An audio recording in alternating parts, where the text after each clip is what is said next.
Merci de votre constante fidélité à nos programmes. Mesdames et messieurs, bonsoir et bienvenue dans ce journal.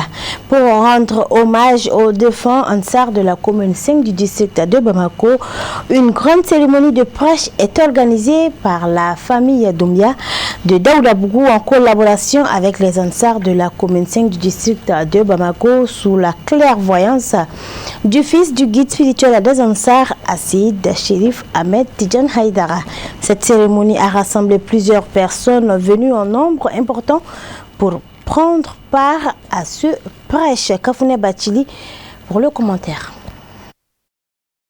Il est de coutume pour la famille de El Hadj Tcherno Aditiam de Lafiabourou d'organiser chaque année, au cours des 10 derniers jours du mois de Ramadan, sa traditionnelle soirée de prière et d'invocation des dieux. Durant ces nuits de prière collectives, le Saint-Coran a été lu plusieurs fois, suivi d'autres invocations comme le Dalal Khairat, afin d'implorer la miséricorde de Dieu pour tout le monde et en faveur de la stabilité du Mali. La cérémonie de clôture des 10 nuits de lecture coranique déroulée le vendredi 28 mars dernier dans la Zaouia de la famille Tcham à Lafiabourou était placée sous le haut parrainage du fils du guide spirituel des Ansar, Seyd Chérif Ahmed Tidjani Haïdara.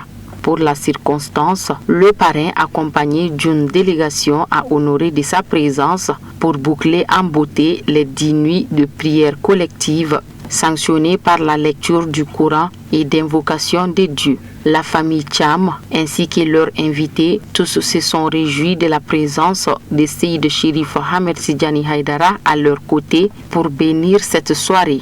Quant au fils du guide spirituel des Ansar lui-même, il a, au nom de l'ensemble de la famille chérifienne, réitéré sa constante disponibilité à la famille Tcham chaque fois que le besoin est là. Un rendez-vous est donc donné pour les ramadans de l'année prochaine. Plaise à Dieu. L'élément était plutôt la traditionnelle cérémonie de prière et d'invocation organisée par la famille El Hadj Tcherno Aditiam à Lafiabougou. Cette soirée vient clôturer les nuits de lecture coranique collective des 10 derniers jours du mois de Ramadan. La soirée a été magnifiée par la présence remarquable de Seyd Chérif Ahmed Tidjan Haïdara. Voyons à présent l'hommage rendu aux défunts Ansar de la commune 5 du district de Bamako par la famille Doumbia de Daoudabougou. Organisée par la famille Doumbia de Daoudabougou, cette soirée de prêche se veut un cadre pour rendre hommage aux défunts de la famille Doumbia qui nous ont dévancés dans la grâce divine en particulier et en général, prier pour le repos éternel des défunts Ansar de la commune 5 du district de Bamako. Pour l'occasion, l'auguste assemblée composée en grande partie par les membres Ansar et sympathisants se sont rassemblés à Daoudabougou autour de la famille organisatrice en collaboration avec les militants Ansar de la commune 5 du district de Bamako pour la grande cérémonie d'hommage en la mémoire des défunts. Des éminents prédicateurs se sont succédés aux prêches avant l'arrivée de Seyd Chérif Ahmed Tidjani Haïdara afin de rappeler les messages de Dieu aux fidèles musulmans. Pour rehausser l'éclat de la soirée, le fils du guide spirituel des Ansar, Seyd Chérif Ahmed Tidjani Haïdara, signera son entrée triomphale. Ainsi, les derniers mots lui sont revenus lors de la soirée d'hommage placée sous sa présidence. Par ailleurs, Seyd Chérif Ahmed Tidjani Haïdara, fils du président de la fêtière islamique du Mali, adressera ses mots de remerciement à l'assistance avant d'encourager cette initiative de la famille Doumbia en faveur des disparus, accompagnés chaque année par les Ansar de la commune 5 du district de Bamako. Des prières et bénédictions pour le repos éternel des défunts ont sanctionné la cérémonie d'hommage. Voyons en présent l'actualité nationale et internationale en bref commentée par Sadio Sidibé.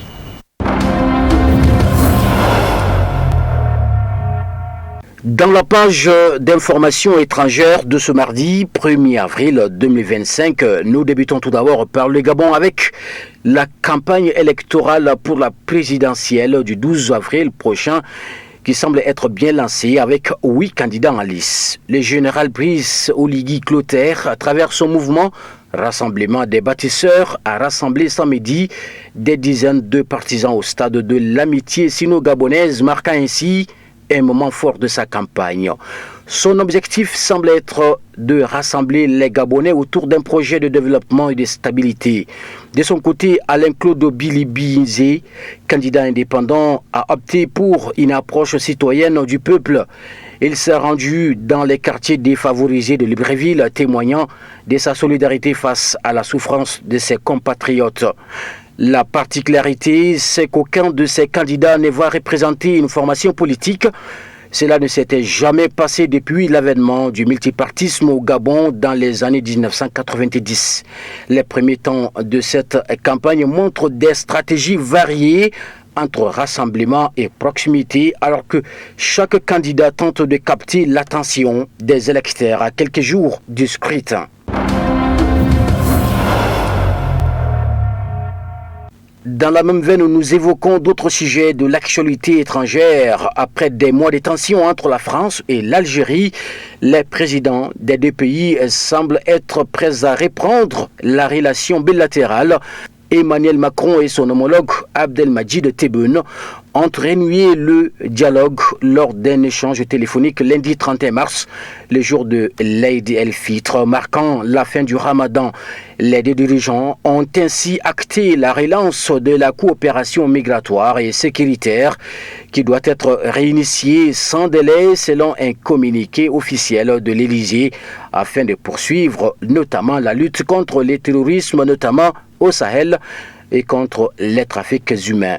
La tension dans les relations franco-algériennes monte depuis des mois, notamment en raison de l'arrestation de l'écrivain Boualem Sansal, de la reconnaissance par Emmanuel Macron de la souveraineté marocaine sur le Sahara occidental, ou encore de l'attentat de Mélouse commis par un Algérien et de l'arrestation d'influenceurs algériens. Depuis lundi, la situation semble donc s'apaiser. Les deux chefs d'État ont marqué leur volonté de reprendre et finaliser le travail de mémoire sur la colonisation de l'Algérie par la France et la guerre d'indépendance. Le ministre français des Affaires étrangères, Jean-Noël Barrot, va se rendre à Alger le 6 avril prochain et le ministre français de la Justice, Gérald Darmanin, effectuera lui aussi une visite prochainement pour la relance de la coopération judiciaire entre les deux pays. L'actualité sanitaire en Afrique de l'Ouest, notamment au Nigeria, où la fièvre de Lassa a causé la mort d'au moins 118 personnes. Au Nigeria, au cours des 3 derniers mois, a annoncé le Centre de contrôle et de prévention des maladies de ce pays d'Afrique de l'Ouest. Depuis le début de l'année, l'État d'Ondo, dans le sud-ouest, a recensé plus de 100 cas à l'échelle nationale. Ce sont plus de 500 cas qui ont été enregistrés. Le virus Lassa s'attaque à plusieurs organes et détruit les vaisseaux sanguins. Dans la grande majorité des cas, les victimes présentent des symptômes bénins imitant parfois ceux d'Ebola.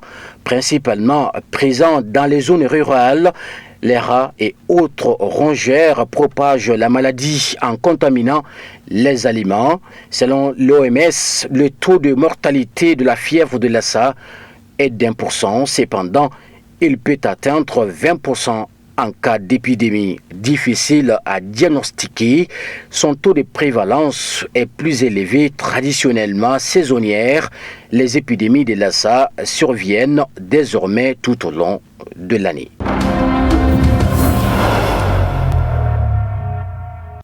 Et enfin, nous bouclons cette tranche d'actualité étrangère par le Zimbabwe, où lundi, la police a déployé un important dispositif de sécurité à Harare, la capitale du Zimbabwe, ainsi que dans d'autres villes du pays, neutralisant largement l'appel des anciens combattants à organiser des manifestations de masse contre les projets de prolongation du mandat du président Emmerson Mnangagwa. En janvier, le parti au pouvoir, la ZANU-PF, a annoncé son intention de prolonger le mandat de Mnangagwa de 2 ans jusqu'en 2030. Ce dernier, arrivé au pouvoir en 2017 après le renversement de son mentor Robert Mugabe lors d'un coup d'État, est actuellement président dans son dernier mandat selon la constitution de ce pays. Les vétérans de la guerre d'indépendance dirigés par Blaise Geza, qui soutenaient auparavant Mnangagwa, se sont retournés contre lui, l'accusant de chercher à rester au pouvoir au-delà de ce que la loi permet. Face à l'incertitude de la situation, de nombreuses entreprises ont renforcé leurs mesures de sécurité, tandis que certains concessionnaires automobiles ont vidé leurs salles d'exposition ces derniers jours. Le lundi, de nombreuses entreprises, écoles et commerces sont restés fermés à Harare, à Bulawayo ainsi que dans d'autres villes, tandis qu'une forte présence policière patrouillait dans les rues quasiment désertes. La police, dans un communiqué, a assuré que la situation était pacifique et a encouragé les citoyens à poursuivre leurs activités quotidiennes.